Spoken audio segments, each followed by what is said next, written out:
ओडिया घरे पिठापणा तो सब बेले होता है किंतु किछटा पारंपरिक जिनस जमती कि मुआ पिठा भली जिनस आजिकल समस्त घरे हो पारुनी कारण बहुत लोक लगुच आपको तैयारी करबा बहुत कष्ट अथारी केमती बसेबा केमती बनैबा तेणु मु आज नहीं आछि आपनक पई बहुत ही सहज रेसिपी मुआ पिठार बिना अथारी रे करिवार एते सहज रेसिपी जे सप्ताह रे 2 ରୁ 3 थर बने के आपन खाई परिबे। नमस्कार मु ज्योति स्वागत करछि आपन समस्त को ज्योतिष खाना पीना रे। एठी मु नउछि गोटा वाला बिरी फाळ बिरीटा नेबेनी गोटा बिरी नेबे चोपा लगिया वाला नेले टिके कष्ट हुए सेति पई मु बिना चोपा वाला नेछि। गोटे कप बिरी रे पकेइ देली गोटे छोटो चामच मेथी मेथी पकेइले भलो सेटा फर्मेंट हुए माने फुले भलो से नरम नरम पिठा हमर हुए ताकू पकेइ के हमें भलो भाबरे धोई नबा 2-3 थर धोईकी आपको भिजेकी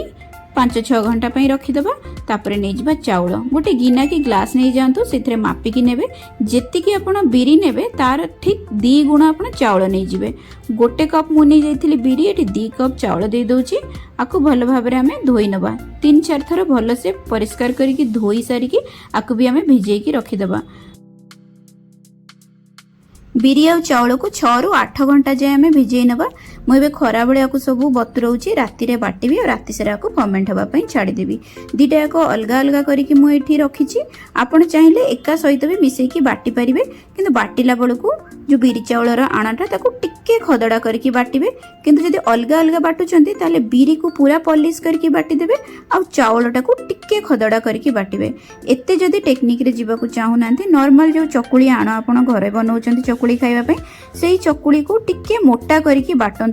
मुआ पिठारे आण को पतला करा जायनी पतला करदेले पिठा भल हबनी बेले बेले कादुआ भी हो जाए बहुत भल से फुलेनी टिके टाण भी लगे भल लगेनी खाइबा पई सेति यार ध्यान रखिबे टिके आपण मोटा करके आणटा को बाटिबे जेंति बहळा बहळा आण आमे नेकिरी पिठाटा बनेबा। हाथ को आमे परिष्कार कर देकी हाथ पूरे किया को भल भाबरे टिके फेंटी देबा फेंटिले ये भल से फर्मेंट हुए। खरा दिने तो बहुत जल्दी बहुत आराम से एटा हेई जाए किंतु वर्षा दिने बा शीत दिने बेले बेले बिरी चाउलर आणाटा भल से फुलेनी तेणु आपण आको 1 ରୁ 2 मिनिट जाए हाथ पूरे की टिके जोर से एमती फेंटी देबे। फेंटी सारला परे आको घोड़े की टिके गरम जगह रे रखी देबा किचन रो काउंटर रखी परिबे।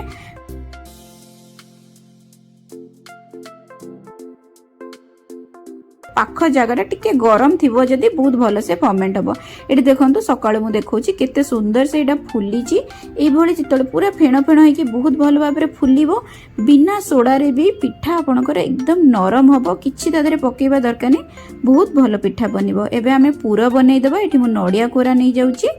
मु जेतिकी इथरे नडिया कोरा आपण देबे तार अधा दे देबे गुड़ बा चीनी भी जदि अछि चीनी भी दे परिबे। तो 2 भाग नडिया कोरा रे गोटे भाग आपण चीनी बा गुड़ पकई पारती। यदि छेना अच्छी आपण निश्चित भाव में पकातु। आज मो पाखे किसी भी छेना ना क्षीर छेना ना कि दही छेना ना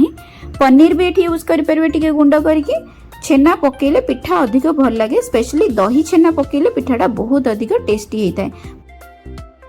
मु आज सकाळ ब्रेकफास्ट रे खाइबा पई बनाउची आ आज मो पाखरे किछि भी छेना नाही। एठी मु नै जाउची गुजराती गोलमरिच ताकू टिके छेचिकी दबा ता सहित टिके अदाटा भी छेचिकी दबा ए सबुर बास्ना पूरो रे बहुत भलो आसे। ए ब्रेकफास्ट आम घरे प्राय सप्ताह रे 2 थर हुए कारण आकु बनेबा बहुत सहज। आकु तैयारी करके आपण टिफिन रे देई परिबे ब्रेकफास्ट रे खाई परिबे संध्या बेले भी खाई परिबे आ ए पूरो को बनै कि आपण 5 ରୁ 6 दिन जे फ्रिज रे भी रखी परिबे सप्ताह को 2 थर करके खाई परिबे।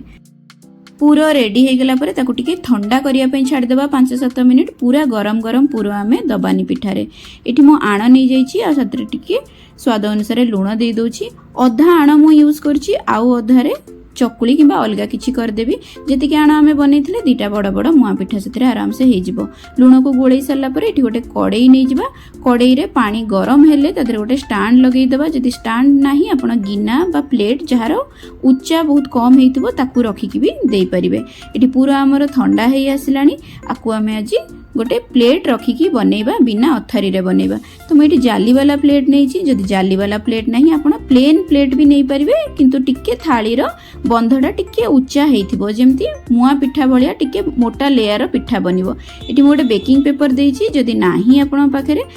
तेल बा घी जमती आम इडली छांचरे ब्रश करके बनाती तेल घी लगे ठीक से भाया ही लगे करेंगे से भी पिठा बहुत भल से उठी आसो भल हम 3 ରୁ 4 डंकी आम ये आण देदेबा तापर पुरटा दबा पुर ये आप अधिक देवे पूरा मोटा लेयर टे पुर देले पिठाटा खाइबा को मीठा लगे जदि पुर रे आप छेना देकी करुँच पुरटा को भल कि पूरा ड्राए करके सुखिला करके भाजबे जदि पानी पानी अधिक रही पिठाटा टिके कादुआ कादुआ हो पुर पाखटा से पूरा भलसे टिके भाजी नेबे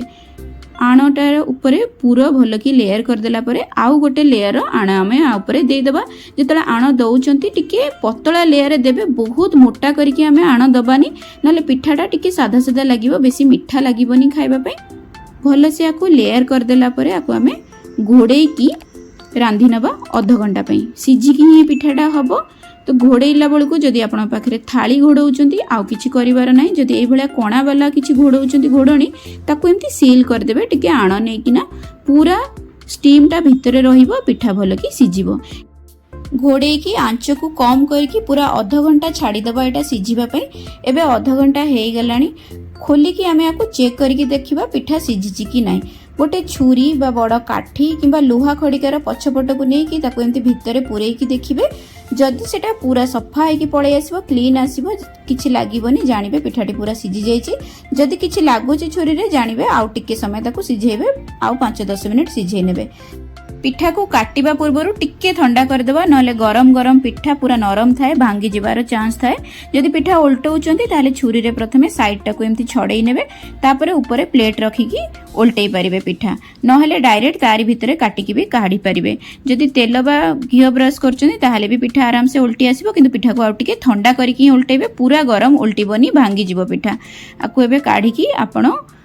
सर्व करंतु मटर तरकारी सहित खाली भी खातु बहुत ही अधिक टेस्टी लगे आशा करछि एथर आपण सहजरे मुआ पिठाटी को बनै दे पारिबे रहिली नमस्कार।